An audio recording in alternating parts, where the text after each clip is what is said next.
So you all can hear me, right? Yes. Okay. Okay, today we will talk about the representation of finite groups. So, assume knowledge for this lecture will be just linear algebra. Okay, so let us recall the definition of a group. A group G is a tuple which there's an underlying set G with a binary operation. Usually we call this a multiplication, such that for every element A and B in G, A dot B is in G. And they need to satisfy three axioms. The first axiom is associativity. So for every three element in your group, A dot B dot C is equal to A dot and B dot C. Okay, and there's an identity element which should be unique, where it's a lemma to prove. It's not a hard proof to see that, and the identity element is unique in the group. And inverses for every element should exist. That is, for every G, there exists a G inverse. Keith, Yeah. can you show me the not hard proof that the identity element is unique? Yeah, sure. Okay. Yeah, sure. So, let me put down. So it's a lemma. E is unique. So suppose E and E prime are identity element in the group.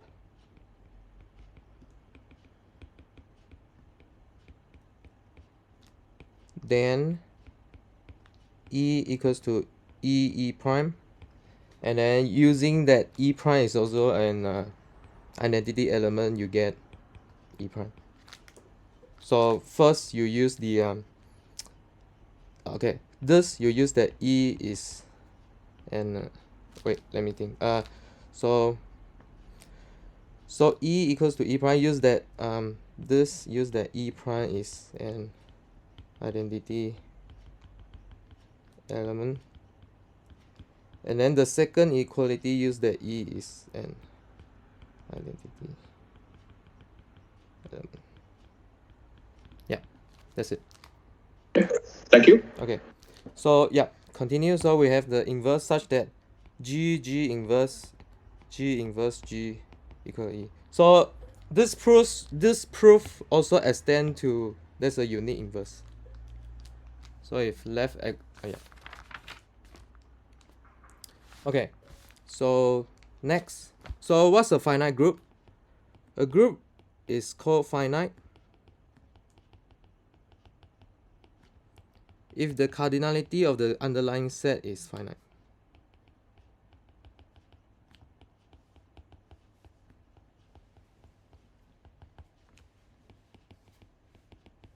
Okay, so a few examples. So S3 is a finite group. What is S3? S3 is the permutation group of three elements, say 1, 2, and 3. And there are 6 elements in this group. There are identities, and then 1, 2, 1, 3, 2, 3, 1, 2, 3, and 1, 3, 2. So what are these elements? These are written in the cycle notation. So for example, 1, 2 are defined by permuting 1 to 2, 2 to 1, and then fixing 3. Okay, and you can check that 1, 2, 3, the inverse of 1, 2, 3 is 1, 3, 2. and 1 2 square is identity. Okay, so this group has cardinality 6, so it's a finite group. And the next finite group we will look at is the 3 by 3 permutation matrix.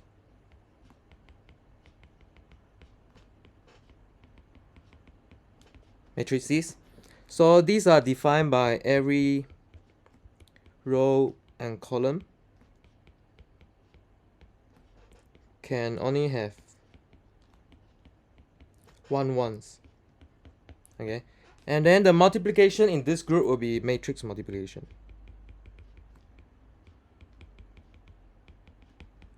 So how are the elements look like? They are like this. So the identity matrix,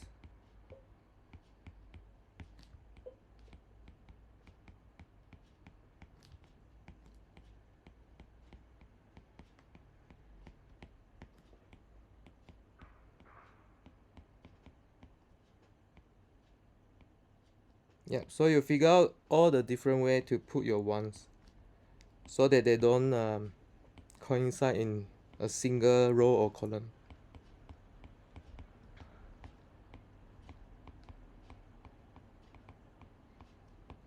And the cardinality of this set is also 6. Okay. Yeah. Sure. And then okay. One more group that I want to introduce is this group. So let V be a n-dimensional vector space over any field. So we look at the n by n invertible matrices on this vector space.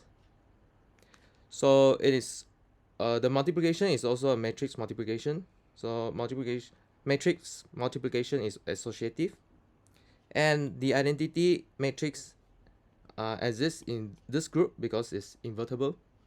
And to find the inverses, you can use Cramer's rule. Okay. Yeah, so these 3 examples will be important for the lecture later. So before. Wait, so this Yep. one is Yep. finite, right? Isn't it? This is not finite. This Correct. group is this group is, can I say fine? This group depend on your field, depend on the field, characteristic of the field. Depend on the characteristic of the field. Yeah, so this is not a. Okay. This might not be a finite. Okay, I just write it down. No. I just want to introduce it as a group, not a finite group. Okay, this is might not be a finite group. Finite group. I think finite group if the characteristic of your field equals to some finite k. Okay. Yeah. So before we jump into representation, let us introduce the last piece of the definition, representation. So given 2 groups, G1 and G2, possibly with different multiplication rules, a homomorphism theta from G1, okay, I don't repeat the notation again, G1 to G2 is a map G1 to G2 such that if you multiply first and then you send it across, is the same as you send it across separately and then multiply them together.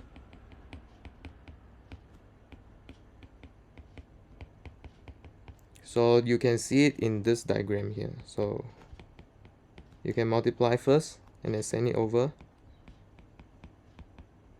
and you can send it over first and then do multiplication, and they should agree. This is called a group homomorphism. Okay. Yeah. So definition of a representation. So a representation should be a triple representation of a finite group. So you have a finite group, and you should have a homomorphism and a vector space. Okay, so what should this homomorphism do? So a representation of a finite group is a homomorphism or morphism from G to GLV. So vector space is your choice. Okay. GLV makes sense because in group you need to have multiplicative inverse. This is what you have in the GLV. So what is GLV? GLV is the group of all invertible linear operators. So note that I use the term linear operators here is because what's GL stand for, Kisan? What's GL stand for? General linear, general linear group. Alright. General linear group. Yeah. Okay. So the point here is yeah. So I put a invertible linear operators here is because if V could be an infinite vector space. So if V is an infinite vector space, maybe you don't have a nice representation. I mean, you can't write your you can't represent your invertible, you can't represent your linear operators in a matrix form. Okay, this is linear algebra. So one example is, which you can check, is there's a representation of S3 into GLR3.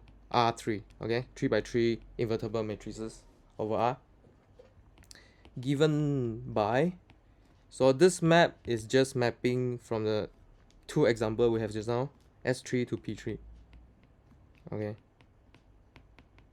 yeah, so just to give some flavor, I just put some of it, and then you should figure out to create a map and then satisfying this multiplication properties here. I mean, to satisfy the homomorphism properties. Okay. Yeah. Okay, definition. Kiseng, Yep. Yep. Does every group have a representation like this? You mean what do you mean?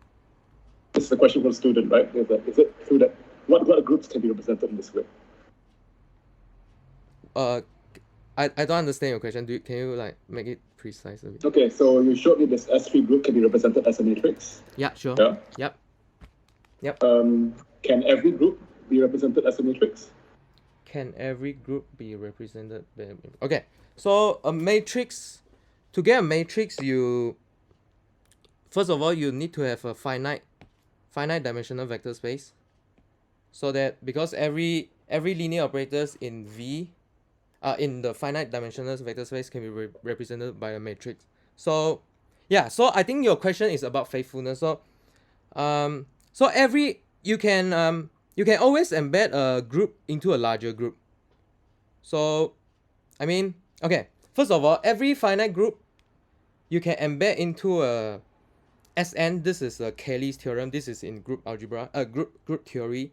And then since sorry, don't answer me as a professor. Answer me as a student in this class. Yeah, right. Yeah, so maybe because they don't know what a Cayley group is, for example, this sort of thing, right? I'm giving the statement of Cayley's theorem. So Cayley's theorem says that every finite group you can embed into permutation group. So since I got a permutation, I can represent my permutation group.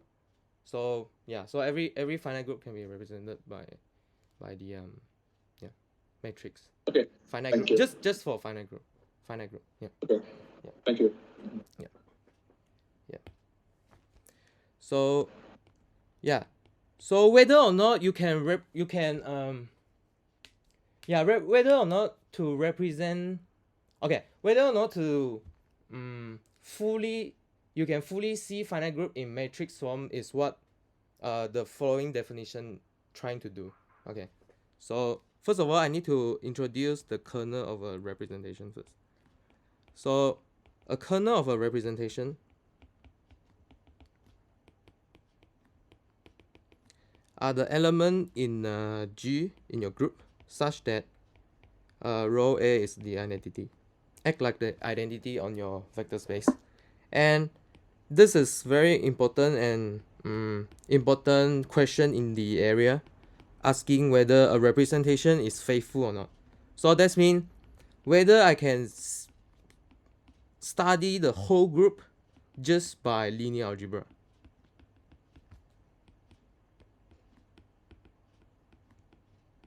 Okay, so for example, row 3 I gave just now is faithful. Although I didn't write out all the associating how you give the map, but it should be obvious.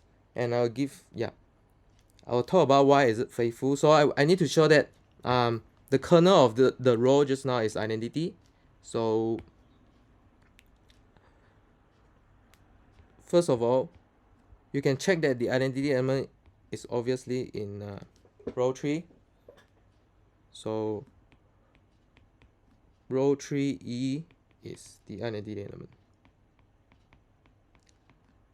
Okay, how about the other direction? Kernel row 3 is a subset of the identity element, the set containing identity element. So suppose A in G, row 3 A is the identity element, but A is not equal to E. Okay, then by the definition of row 3, there exists a basis vector V of R3 such that row 3V is not equal to V. Okay, this is through explicit calculation. Okay, but this contradicts row 3A is the identity, so A has to be E. Okay.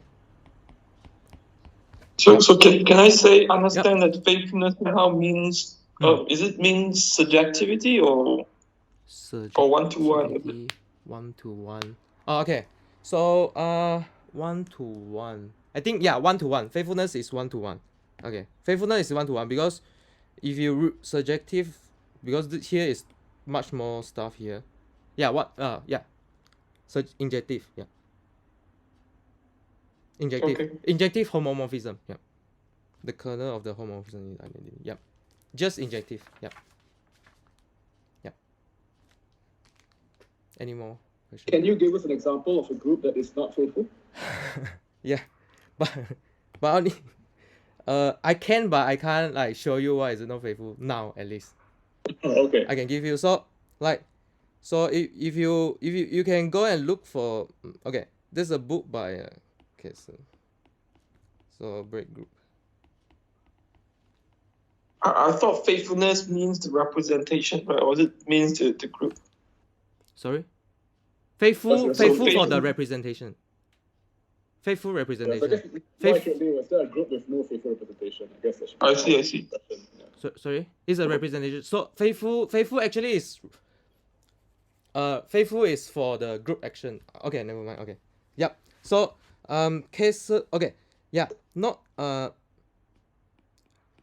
not faithful representation will be a Borel group. Borel representation. Borel representation of a break group.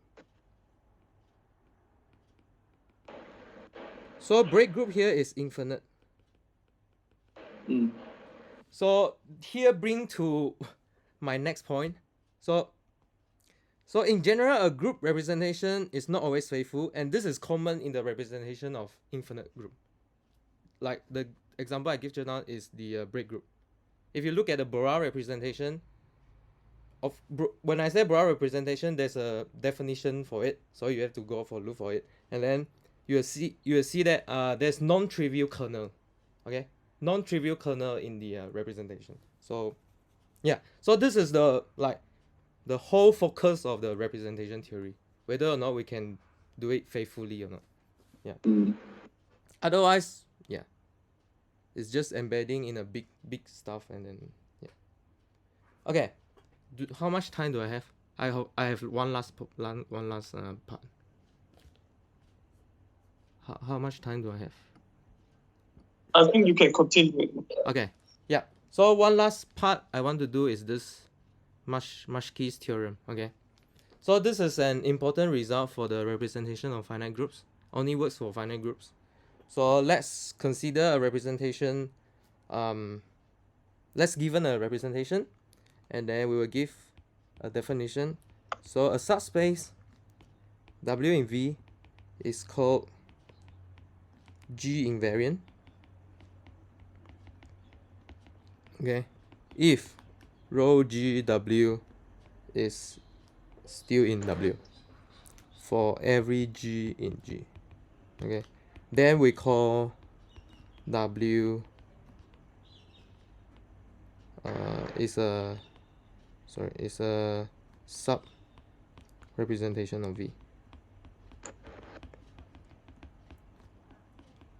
Okay, yep, and a representation.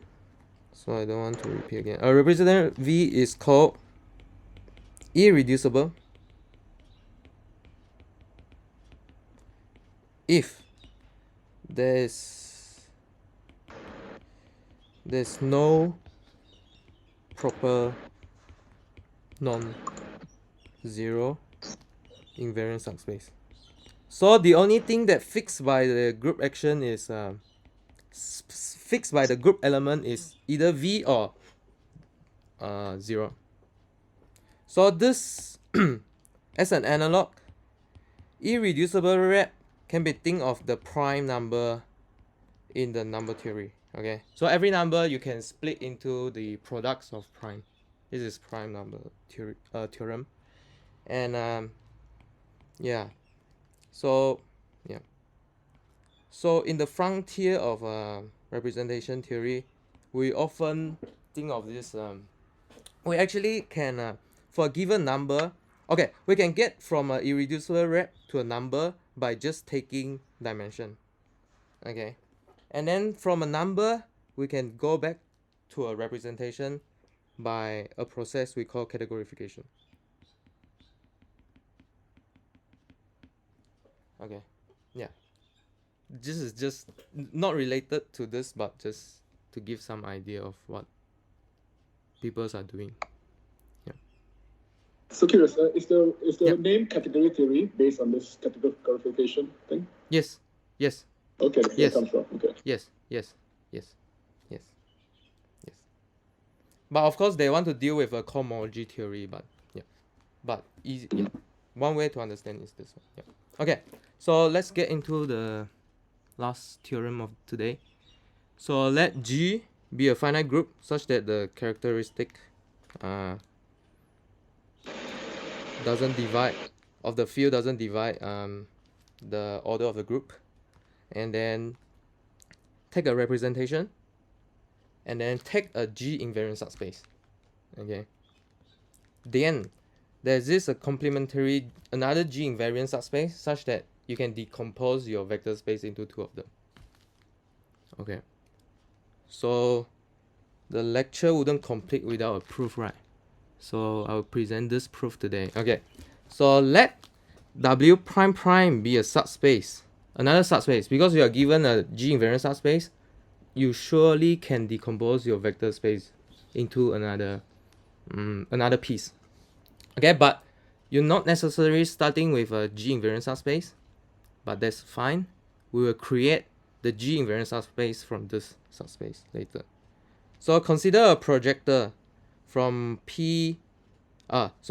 projector P from the vector space to itself, which is by just project to the G invariant part. Okay, and then you will note that this is a P square equals P. That's why we call it a projector, because when you do it again, it's still W, okay. And then we from this projector we construct a new projector. This is like a averaging projector, okay. So you take the conjugate your operator with the group element, I mean under the representation. So I put a rho G here, okay, and then you take the average of them. So sorry sorry. So not that rho G inverse P bar and then rho G inverse is still P bar, okay, which you can check. It's not hard to check because by the construction, okay. And again, P bar is still an projector, okay, because the image of P bar is W and P restrict to W is identity. So you can do it again, still the same, okay. And now we will look at the kernel of this projector. So we call it P prime, and we think that, sorry, this should be the G invariant space. So this should be the G invariant space, okay. So what do you do to check? So first of all, you need to show that it is G invariant, okay. Secondly, show that your space decomposes into these two vector space, the direct sum of these two vector space, okay. So suppose W is in W prime, which is in the kernel. Then we want to show that after we apply G again, it's still in the kernel. So this is the definition. This is what you need to show. But we show that we have this relation here. So when we try to compute this, we can pull this operator out. But since W is in the kernel of P bar, so it's 0. And then rho G0 is 0. Okay. So we have shown that this is in fact in the kernel of P. Okay. So we move to the next part. So next part should be easier. So next part. So we want to show that our vector space breaks into a direct sum of two vector space. So not that. So first of all, we need to show the intersection is empty. So the intersection is empty because P bar restrict to where is identity. Okay, so that's mean this W is never in the kernel of the projector. And also for every V, we need to show that how to write into sum of two elements. So we have that P bar W equal to P bar V in W, and we can take W prime to be V minus P bar V. Therefore we get V equals to W plus B prime. Hence V equals to W plus B prime as desired. Okay. Yep. So yeah, so punchline of the day is any representation of a finite group is a direct sum of irreducible representation, and we sometimes call it a complete reducibility or semi-simplicity. Semi-simplicity will be most commonly seen in when they discuss about representation of representation theory. Yeah, semi-simplicity is one of the topic they care about. Yeah, so an example to this theorems or corollary, we can take the same group and then take the same vector space, and then suppose I given you a G invariant subspace. And you can check that using the method in the proof, you can produce that this is actually the complement of this vector space. So you actually break your vector space into V equals to R plus R2. Yeah.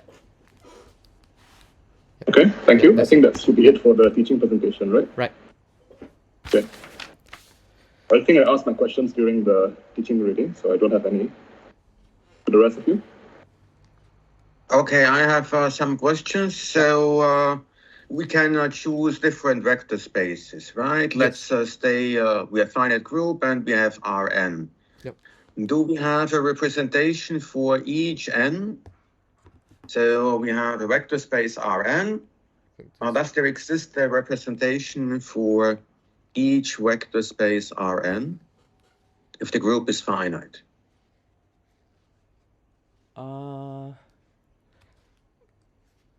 Is a group is finite. Yeah, I think this is a similar question to. Okay, I'll just write out. I just write. So finite group of G. So what Cayley's theorem says is you can embed every finite group as a subgroup of a permutation group. Permutation group Sn. So Sn is permuting 1 to n. And the cardinality of Sn is n into factorial, so it's finite group. So this actually there's a name for the representation I gave just now. I think it's called a permutation representation. So you just take your basis vector and then so just form a bijection between 1 to n to the n-dimensional vector space. N-dimensional vector space. So can n now be any n, or is n restricted to some special values Okay. of the permutation group Sn? Yeah. Okay. I think this question is about okay. Yeah. So what I gave is like this Rn, this n is at least as big as this set here. So I call it maybe n1. At least as big. So if this is at least as big, so this can be just embed in any Rn2 such that n2 greater than n1. How about maybe like degenerate form? There's one trivial representation. So another example is like trivial Okay, what's the trivial representation? yeah, okay.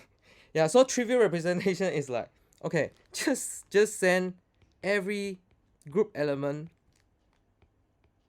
and act it on the vector space by identity. So okay, and that exists for every Rn, right? So yeah, for every right, vector space we have this, right? But yeah, but this is a trivial. Is this representation faithful? It's not because it's this is not a this is a better example, I think. So yes, if you, but this is an easy example, yeah, right? right, Also right, for a finite group, we have a representation that is not faithful. Yeah, right, okay, right, thank you. Yeah, thank you. Yeah. So does it mean that there is a smallest number such that the representation has to be, the vector space has to be larger than the dimension for a particular group? Can you repeat again? Sorry. So so if you have a finite group, right? So I'm asking that, so is there a number such that, given a finite group, there's a number such that your representation, which is a vector space, has to be, the dimension has to be larger than that number? You mean for non-trivial representation? Yeah, for non-trivial. For faithful one, for faithful one. For faithful one. Sorry. For faithful one. Yes, that's right. Yes. Because you are saying that because you are saying that the group is actually isomorphic to. Wait, let me think. So. Okay, and never Yeah. mind. This is just Yeah. some brainstorm question. I think we can proceed. We take Yeah, two